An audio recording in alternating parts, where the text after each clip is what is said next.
Hello friends, डेनी classes में आपका स्वागत है। दोस्तों, राजस्थान जीके के टॉप 50 प्रश्न आज हम देखने वाले हैं। जो मैं आपको प्रश्न करवा रहा हूं और अब जो एग्ज़ाम हो रहे हैं, स्टूडेंट्स के कमेंट आते हैं कि सर हमारे एग्ज़ाम में ये प्रश्न आए थे, हमारे एग्ज़ाम में ये प्रश्न आए थे। दोस्तों, मैं आपको वही प्रश्न कराता हूं, वही क्वेश्चन करवाता हूं जो बार बार रिपीटेड हैं, जिनके पूछे जाने की पूरी संभावना रहती है। इसीलिए ये प्रश्न आपके एग्ज़ाम में सीधे सीधे पूछे जाते हैं। एक्स्ट्रा फैक्ट भी इसीलिए बताता हूँ कि चारों तरफ से अगर कहीं से भी क्वेश्चन आ जाए तो आपका कहीं भी गलत ना हो। इसलिए इन क्वेश्चन को आप अच्छे से तैयार करके चलें। आपकी आगामी जो प्रतियोगी परीक्षाएं हैं, जैसे एसआई का हो गया, राजस्थान पुलिस का हो गया, पटवार का हो गया, ग्राम सेवक रीट, इन सभी एग्ज़ाम में इसी तरह के प्रश्न आपके सामने आएंगे। इनको अच्छे से आप तैयार करके चलें। इसी तरह के क्वेश्चन आपको डेनियल क्लासेस की ऐप पर भी मिल जाएंगे, जहां संपूर्ण राजस्थान जीके में आपको इसी तरह के प्रश्न मिल जाएंगे।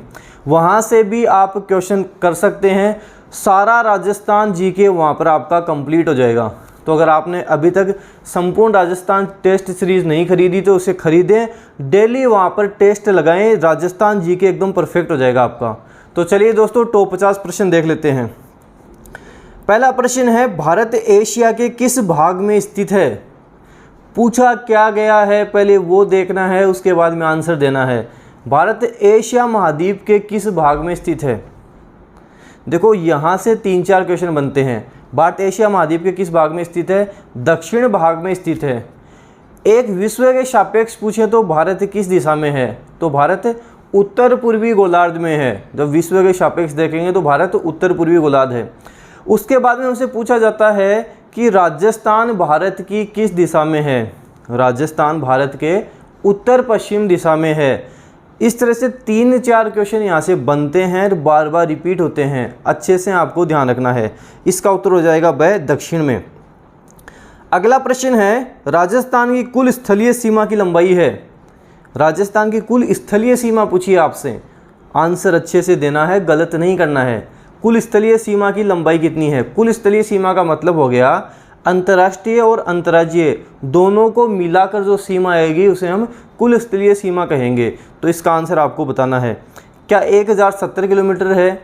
1070 तो पाकिस्तान के साथ जो अंतर्राष्ट्रीय सीमा लगती है उसे कहते हैं।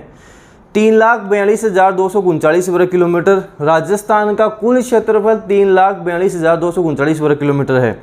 5920 किलोमीटर, तो इसका आंसर 5920 किलोमीटर होगा। अंतर्राज्यीय और अंतर्राष्ट्रीय दोनों सीमाओं का आप मिलाओगे तो 5920 आपके पास आंसर आ जाएगा। तो इसका उत्तर स हो जाएगा 5920 किलोमीटर। अगला है, राज्य में सबसे पहले सूर्योदय एवं सूर्यास्त किस जिले में होता है? सबसे पहले सूर्योदय और सबसे पहले सूर्यास्त किस जिले में होता है? एक यहाँ से प्रश्न ये भी बनता है कि राज्य में सबसे बाद में सूर्योदय और सूर्यास्त कहाँ होता है? अगर आपसे सबसे पहले पूछे तो इसका आंसर धौलपुर हो जाएगा, उत्तर ब हो जाएगा। सबसे बाद में पूछे तो इसका आंसर जैसलमेर होगा। क्यों होगा? क्योंकि सबसे पहले की बात करेंगे तो राजस्थान का पूर्वी जिला आएगा, बाद की बात करेंगे तो राजस्थान का पश्चिमी जिला आएगा। इस तरह आपको ध्यान रखना है। तो उत्तर ब हो जाएगा इसका। अगला है, मत्स्य जनपद की राजधानी थी। महाभारत काल के समय की बात है, जनपद में बटे हुए थे। उस समय आपको बताना है मत्स्य जनपद की राजधानी क्या थी। तो मत्स्य जनपद की राजधानी विराटनगर या बेराट थी। उत्तर हो जाएगा स, विराटनगर। शिवी क्या था? मेवाड़ का जो प्रदेश था वो सीवी जनपद के अंतर्गत आता था। ये भी आपको पता होना चाहिए। ढूंढाड़, जयपुर के आसपास का क्षेत्र ढूंढाड़ कहलाता था। अगला है, शिवी जनपद की राजधानी थी। मेवाड़ वाला क्षेत्र शिवी जनपद में आता था, जिसकी राजधानी मध्यमिका थी। मध्यमिका को वर्तमान में नगरी नाम से जाना जाता है। नगरी कहाँ है? चित्तौड़गढ़ में है। सारी डिटेल ध्यान रखनी है, कहीं नहीं अटकना है। उत्तर द हो जाएगा इसका। अगला है, मृद भांड का शाब्दिक अर्थ है। मृद भांड का शाब्दिक अर्थ क्या है? मृद भांड अर्थात मिट्टी के बर्तन। मृद भांड हम बोलते हैं मिट्टी के बर्तनों को। जो एनसीईआरटी बेस्ड क्वेश्चन है वो एग्ज़ाम में आजकल काफ़ी पूछे जाते हैं, और ये एनसीईआरटी बेस्ड क्वेश्चन ही हैं जो मैंने आपके सामने लेकर आया हूँ। इसी तरह के प्रश्न आप अच्छे से करके चलो, एग्ज़ाम में एकदम बेस्ट हो जाओगे, पूरे में से पूरे नंबर लेकर आओगे। अगला है बीजक की पहाड़ी एवं भीम डूंगरी किस सभ्यता से संबंधित है। बीजक की पहाड़ी और भीम डूंगरी किस सभ्यता से संबंधित है? तो ये बेराट सभ्यता बोल दो या विराटनगर, उससे संबंधित है। उत्तर हो जाएगा ए, बेराट सभ्यता। अगला है छप्पन का मैदान कहाँ स्थित है? छप्पन का मैदान माही नदी वाला मैदान, जो माही नदी निर्माण करती है, बांसवाड़ा, डूंगरपुर, प्रतापगढ़, ये वाला क्षेत्र। इसका उत्तर हो जाएगा ए, बांसवाड़ा, प्रतापगढ़। जो माही नदी जो निर्माण करती है उसे छप्पन का मैदान कहते हैं। 56 गांवों का समूह है, उत्तर ए हो जाएगा इसका। अगला है मेसा का पठार स्थित है। मेसा का पठार कहाँ स्थित है? काफ़ी बार रिपीट हुआ है। मेसा का पठार चित्तौड़गढ़ में स्थित है। उड़िया का पठार कहाँ स्थित है? उड़िया का पठार जो राजस्थान का सबसे ऊंचा पठार भी है, कहाँ स्थित है? आपको कमेंट बॉक्स में आंसर देना है कहाँ स्थित है। अब कुछ लोग क्या करते हैं, स्किप कर करके वीडियो देखते हैं। स्किप करके देखने से केवल आपके 50 क्वेश्चन ही होंगे, एक्स्ट्रा फैक्ट आपको ध्यान में नहीं आएंगे। तो मैं जो एक्स्ट्रा फैक्ट बताता हूँ वो बहुत ज़्यादा इंपॉर्टेंट है, एग्ज़ाम में काफ़ी क्वेश्चन वहाँ से भी आते हैं। अब आपको कमेंट करना है उड़िया का पठार कहाँ स्थित है, उससे मुझे पता लग जाएगा आप वीडियो किस तरह से देखते हो। अगला है बनास किस नदी की सहायक नदी है? बनास किस नदी की सहायक नदी है? राजस्थान की ज्योग्राफी में राजस्थान की नदियां मैंने बहुत अच्छे से ट्रिक के साथ आपको करवाई हुई है। किसी भी एग्ज़ाम में बैठ जाना, उसके बाहर कुछ नहीं आएगा, वहाँ से नदियाँ आप अच्छे से करो। चंबल की सहायक नदी है बनास, उत्तर ए हो जाएगा। अगला है माही बजाज सागर परियोजना कहाँ विकसित की गई? माही बजाज सागर परियोजना, माही नदी पर माही बजाज सागर परियोजना विकसित की गई। राजस्थान में माही नदी बोरखेड़ा, बांसवाड़ा से प्रवेश करती है। आगे चलकर लोहरिया गांव के पास में ही माही बजाज सागर परियोजना बांसवाड़ा के अंदर विकसित की गई है। उत्तर ए हो जाएगा इसका। अगला है घना पक्षी राष्ट्रीय उद्यान राजस्थान के किस जिले में है? घना पक्षी राष्ट्रीय उद्यान, जिसे हम केवलादेव घना पक्षी राष्ट्रीय उद्यान के नाम से जानते हैं, किस जिले में स्थित आपको बताना है। यहाँ से 3-4 प्रश्न बनते हैं। केवलादेव घना पक्षी अभयारण्य कहाँ है? भरतपुर में स्थित है। एक बनता है कि क्यों प्रसिद्ध है? साइबेरियन सारस के लिए प्रसिद्ध है। एक प्रश्न यहाँ पे बनता है कि जो साइबेरियन सारस आते हैं वो किस ऋतु में आते हैं? तो शीत ऋतु में आते हैं। साइबेरियन सारस शीत ऋतु में आते हैं। क्यों आते हैं? साइबेरिया में बहुत ज़्यादा ठंड पड़ती है, इसलिए शीत ऋतु में ये आते हैं, केवलादेव घना पक्षी अभयारण्य में आते हैं। अगला है पश्चिमी राजस्थान में कृषि के लिए जल संरक्षण विधि कहलाती है। पालीवाल ब्राह्मणों द्वारा जल संचयन की विधि क्या कहलाती है? खड़ीन विधि कहलाती है। खड़ीन कृषि भी इनके द्वारा की जाती थी। उत्तर हो जाएगा ए, खड़ीन। अगला है निम्न में से खारे पानी की झील नहीं है। इनमें से कौन सी खारे पानी की झील नहीं है वो आपको बताना है। सांभर, सांभर तो खारे पानी की झील है। एक है पचपदरा, पचपदरा बाड़मेर में है, वो भी खारे पानी की झील है। गढ़सीसर जैसलमेर में है, ये भी खारे पानी की झील है। पिछोला झील कहाँ है? उदयपुर में स्थित है, मीठे पानी की झील है। उत्तर ब हो जाएगा, पिछोला झील। अगला है राजस्थान की सबसे ऊंचाई पर स्थित प्राकृतिक झील है। राजस्थान की सबसे ऊंचाई पर स्थित प्राकृतिक झील का नाम बताना है। बालसमंद झील जोधपुर में स्थित है। पिछोला उदयपुर में स्थित है। कायलाना जोधपुर में स्थित है। नक्की झील, नक्की झील माउंट आबू में स्थित है, जो सबसे ऊंचाई पर भी है। यह आपको ध्यान रखना है। उत्तर द हो जाएगा। अगला है राजस्थान में सर्वाधिक सिंचाई होती है। राजस्थान में सर्वाधिक सिंचाई किससे होती है आपको बताना है। ये क्वेश्चन भी काफ़ी बार रिपीटेड है। तो राजस्थान में सर्वाधिक सिंचाई कुओं से और ट्यूबवेल से होती है। उत्तर से होगा, कुएं व ट्यूबवेल। अगला है राजस्थान में मानसून का जुआ कहा जाता है। राजस्थान में मानसून का जुआ किसे कहते हैं? तो कृषि को राजस्थान में मानसून का जुआ कहते हैं। उत्तर हो जाएगा से, कृषि को। अगला है सातुड़ी तीज कब मनाई जाती है? सातुड़ी तीज कह दो, बड़ी तीज कह दो, या कजली तीज कह दो, कब मनाते हैं? काफ़ी बार ये क्वेश्चन भी रिपीटेड है।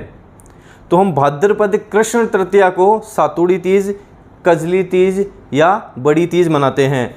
भाद्रपद कृष्ण तृतीया को बूंदी में यहाँ पर भव्य सवारी भी निकलती है। बड़ी तीज पर बूंदी में भव्य सवारी भी निकलती है, आपको ध्यान रखना है। उत्तर हो जाएगा ब, भाद्रपद कृष्ण तृतीया।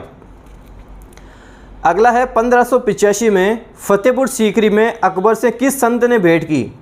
1585 में फतेहपुर सीकरी में अकबर से एक संत ने भेंट की थी, उसका नाम बताना है। तो दादू दयाल जी थे वो, दादू दयाल जी, उत्तर ए हो जाएगा। अगला है बिश्नोई संप्रदाय के प्रवर्तक कौन थे? बिश्नोई 20 और 9 जो 29 नियमों का पालन करते थे। इनके जो शिष्य थे 29 नियमों का पालन करते थे। इनके प्रवर्तक कौन थे आपको बताना है। तो इनके प्रवर्तक जाम्बोजी थे, उत्तर हो जाएगा स जाम्बोजी। अगला है किस संत का संबंध कतरियासर बीकानेर से है? किस संत का संबंध कतरियासर बीकानेर से है? तो जसनाथ जी का संबंध कतरियासर बीकानेर से है, उत्तर ब हो जाएगा जसनाथ जी। अगला है नाथद्वारा के समीप स्थित मोलेला गांव किस कला के लिए प्रसिद्ध है?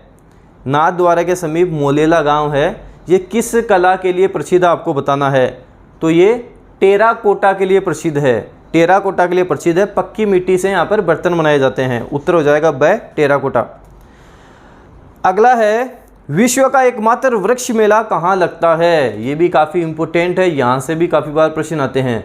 विश्व का एकमात्र वृक्ष मेला कहाँ लगता है? खेजड़ली जोधपुर में लगता है, उत्तर ब हो जाएगा। अगला है राजस्थान में राष्ट्रीय उद्यान है?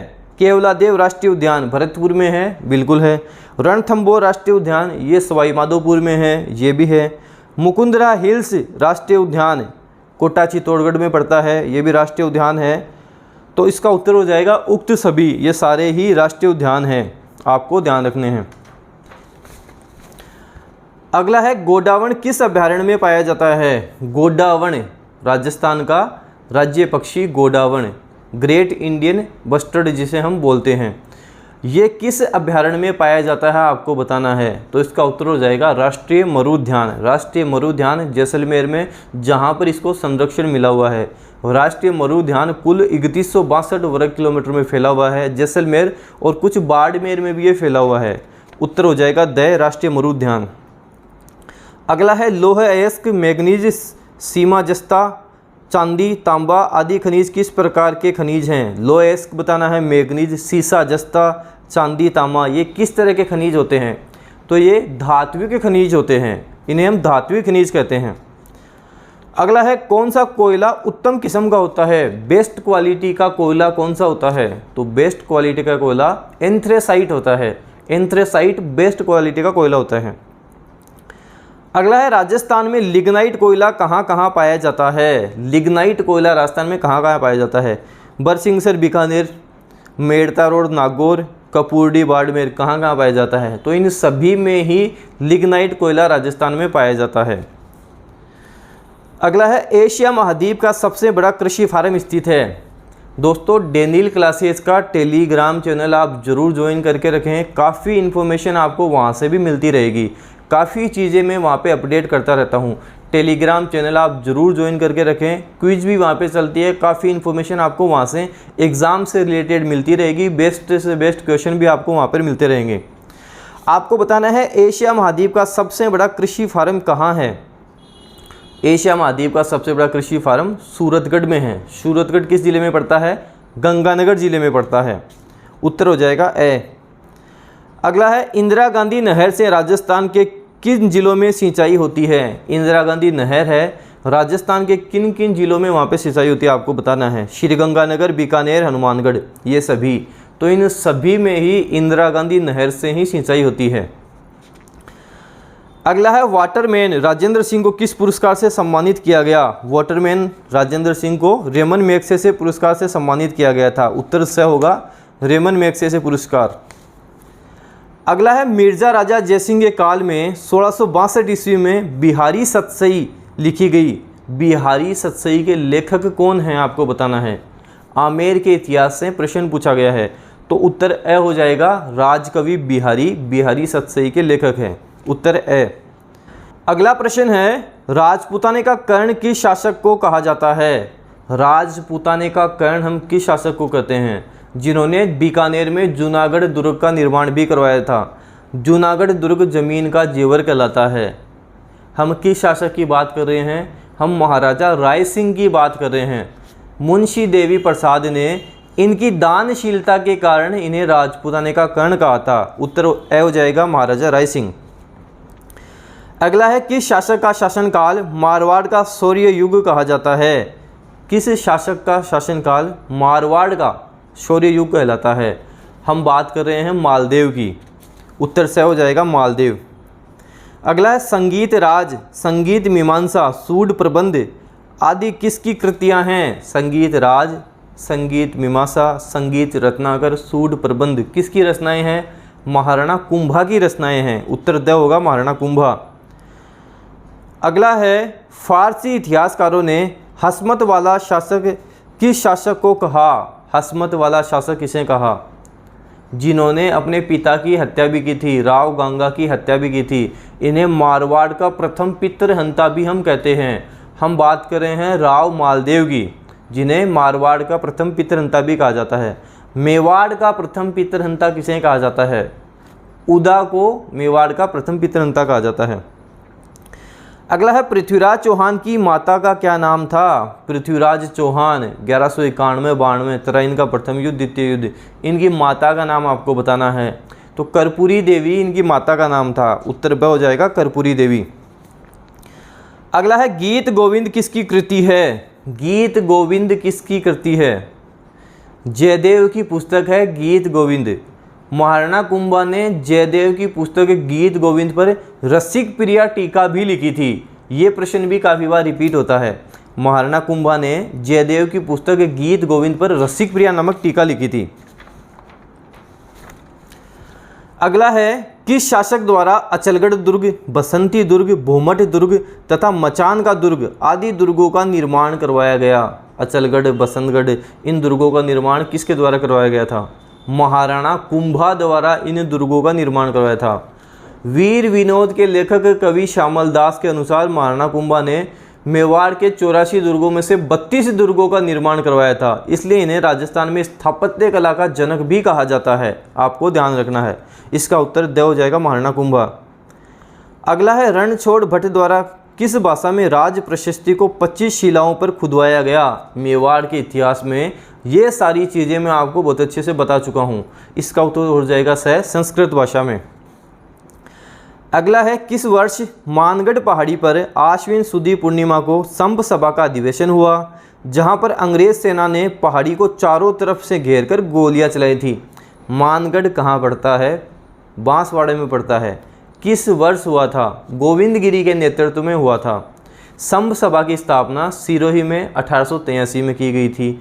अब आपको बताना है ये गोलियां कब चलाई गई थी, ये काम कब हुआ था? तो ये बात है 1913 की।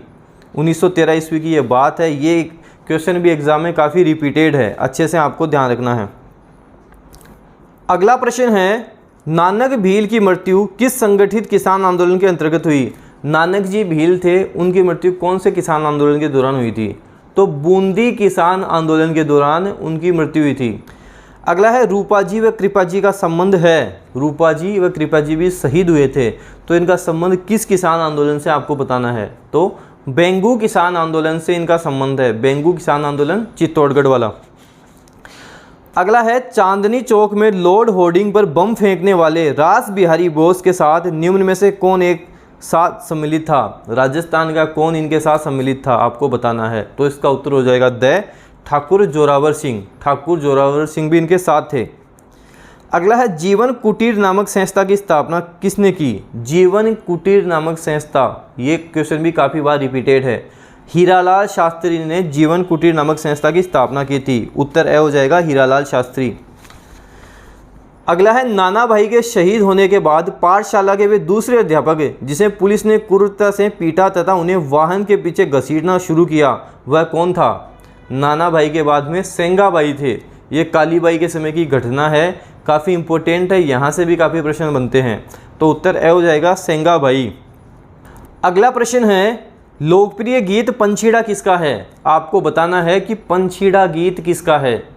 तो पंछीड़ा गीत माणिक्य लाल वर्मा का है। माणिक्य लाल वर्मा ने पंछीड़ा गीत गाया था। अगला है प्रतिवर्ष संविधान दिवस कब मनाया जाता है? संविधान दिवस हम कब मनाते हैं?